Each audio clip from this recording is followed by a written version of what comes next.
I think Columbus is an amazing guy, and despite his faults, he helped our country be what it is today. Hello, everyone. It's me, Michael, and I'm coming to you with a kind of sad yet kind of happy video. Today's Columbus Day. The great guy who brought our country to life. You may be going like, but Michael, this guy enslaved people. He was brutal and he used conquering tactics. And to that I say, you have no idea what it took for Columbus to get the recognition he did. Many people may point and laugh and go he accidentally discovered America. He was trying to find Asia. What an idiot. But no, this guy used the stars, and while he might have blown off course, it doesn't undermine his discovery. Now, there were already people living here, but they weren't doing anything to bring this country to light. He was the one that decided this will be a new land, and we will build a nation here. Now, some people are trying to undermine him, but those are the types of people that sit on their fat butts and can't even walk to Walgreens, and they are hardly able to drive there without a GPS. But seriously, we got people in this country who think they know everything, and that Columbus, just because he has faults of any kind, or that anyone who has faults of any kind, means that their awesome discoveries and achievements mean nothing. Oh, because they weren't perfect. Well, guess what? The people who say that are far less perfect than Columbus. Columbus, yes, he would take slaves, he would conquer. But guess what? Every country has done that at some point or another. Every country has lived by divide, conquer, and rule. Because you either conquer or you get conquered. And if you're able to successfully defend your nation, but not conquer anyone else, then you appear weak and vulnerable, like you aren't going to conquer some other nation. So the other nations think, this is time to conquer that nation. They aren't going to be doing anything. So you see, every country's name is written in blood. Okay? It's dark. History is a horrible, brutal nightmare. But that doesn't undermine the great people that made countries happen, like Columbus. Now, today is also Indigenous Peoples Day. Why is that? Because Joe Biden, being the spineless twit that he is, and I'm sorry to get political on this channel, but he made this new holiday not to just replace Columbus Day, but to apologize for it. Saying that, they're the bigger victims. Bigger victims?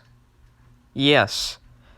We live in a country where the victims are also the victimizers. While Columbus would do horrible stuff, and he would, of course, be at fault for that horrible stuff, many of the indigenous tribes that lived here long before we did horrible stuff. Not only would they conquer nations, but they would brutally kill people who stood in their way. They would take slaves, rip out the hearts of other nations, peoples, and eat their carcasses. It is gruesome, disgusting stuff. Does that mean Indians are bad?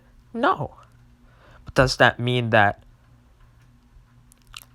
just because that they're more victims means that they should replace the achievements made by Christopher Columbus? No, absolutely not. I think it's very sad that we want to replace our nation's great founders because they weren't perfect or because some other group of people were more of a victim. Instead of building our country on great achievements, we have built our country on who's the bigger victim, who can race to the top of Victim Hill and plant their flag there. and say, hey, I was hurt the most. And then our country's supposedly great leaders, quote unquote, being the spineless twits that they tend to be, go like, whoever's the biggest victim gets to lay claim to the holiday. And if we were a smart nation, we would give someone the holiday if they made a great achievement, not who got hurt the most. Between these 5 people, let's just decide whoever has the darkest skin color is the most victimized, and therefore they should be up front, and they are more worthy than these other people for a special day, no matter what these people have done. I find it very disheartening. I wrote an essay once, about 6th grade, called Should Christopher Columbus Be Celebrated? And I answered absolutely yes, just in that essay, as far as I can remember. And I explained that it's because no matter what Christopher Columbus's faults were, and because of the misconception that he discovered this country, and no, he didn't, he brought it to light. He made this country what it is today. Okay, so despite everything, I wrote in that essay that yes, we should celebrate him. No matter the misconceptions, no matter what he's done, it does not mean that he did not bring this country to the place where it is today, or at least begin to bring it to where it is today. So, I will not be celebrating Indigenous Peoples Day. Sorry, not sorry. I'll be celebrating Columbus Day, because he's a great historical figure that has done so much for this country. Meanwhile, we have those big guys up top who think that they can replace anything they want and get rid of any achievement with the flick of a pen just because they want to crown whoever's the biggest victim. So no, I will not be celebrating Indigenous Peoples Day. I'll be celebrating Columbus Day. And I stand by that. Thank you, everyone. Be sure to like, comment, subscribe. And remember to celebrate Columbus Day. And remember the great man who started the journey to make this country where it is, to put you in the seat where you are now, in a free country.